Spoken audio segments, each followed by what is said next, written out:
When your face has a dewy sheen the way that mine does right now, it can come off looking a little greasy if it's not balanced with mattified areas. A point of light is evident at the apex of every curve. At the apex of this curve of hair right here, the brightest part of it right here is bright because that is the highest point and reflection of light happens at the highest point. That's why curves make the face look more feminine. Your face is just a series of curves. There are no flat parts on your face.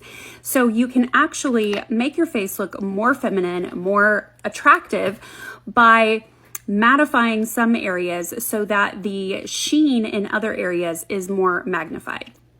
And that's where powder comes in. Powder is really misunderstood because it's come a really long way in the last 5 years. And so a lot of us still have some pretty bad memories of powder not serving us well or not serving other people well. And you look and you think, oh, I'm gonna avoid that.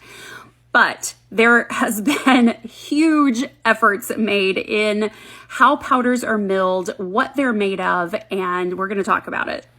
If you've been paying close attention recently, then you may remember that I had been testing a powder that I was really excited about, and it is here.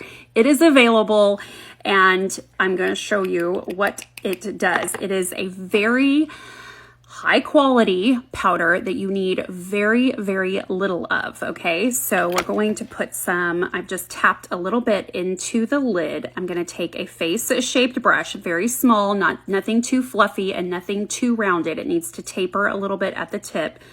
And I'm gonna pick up the smallest amount, and we're gonna see the brightening power that this has. I'm going to kind of focus on this side of my nose, in the corner, a little bit out here to get under the eye, and then down the nasolabial lines and the marionette lines.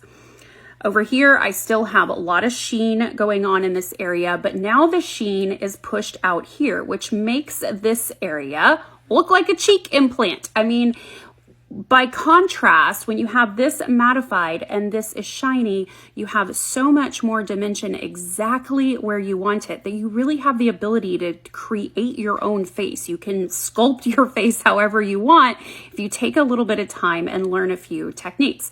So let's get this other side done. Again, I mean, you can see how little is required. Start right in that corner, pull down and go to the side. And I'm gonna add a little to the chin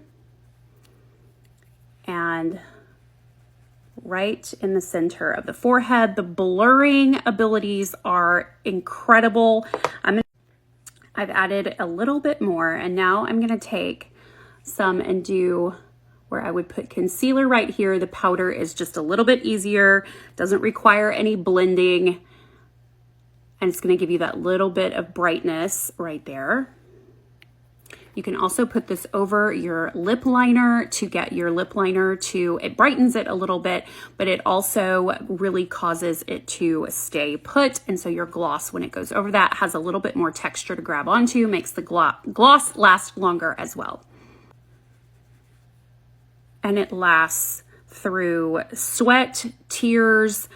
I can't seem to find anything that it hasn't been able to endure. So fantastic for oily skin, for people who sweat, for people who have normal skin. It's not drying to the skin. It's really just sitting on top of your other makeup.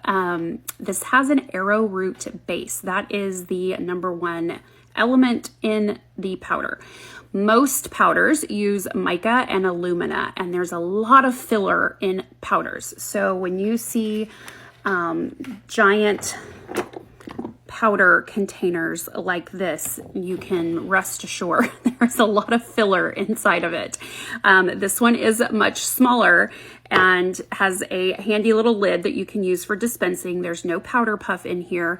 Packaging is generally more expensive than the actual makeup that you're using in the case of most cosmetics. And so I really feel passionate about educating women to be careful about delighting in a package so much that you end up spending $50 for something that has glitter in it. Yep, I sure did. I was suckered in. I don't need this highlighter. I already have this blush. I don't need it at all. But I saw a cute little toy and I became a child for 5 minutes. So let's be a little bit wiser. It's okay every now and then, but generally we need to be thinking about the quality of the stuff that we're putting on our face and not the exciting package that it comes in or the aesthetic value that the package adds to your vanity. I find this much more packable, much easier to use, and much friendlier than these giant dust traps that I am constantly cleaning up after, because you're getting just the right amount into the lid. It has 4 teeny tiny holes that are going to dispense it responsibly instead of this. And you can buy it right here on TikTok Shop. I am so honored to bring this to you. It does have a slight cool tinge to it.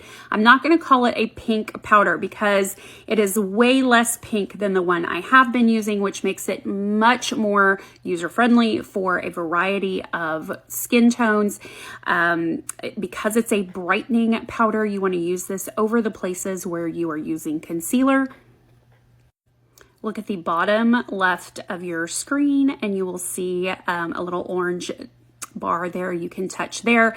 And if you haven't bought from TikTok Shop before, then they're probably going to offer you a really nice little coupon, making this really, really affordable. So powder is in, and I can't wait to show you what's coming next.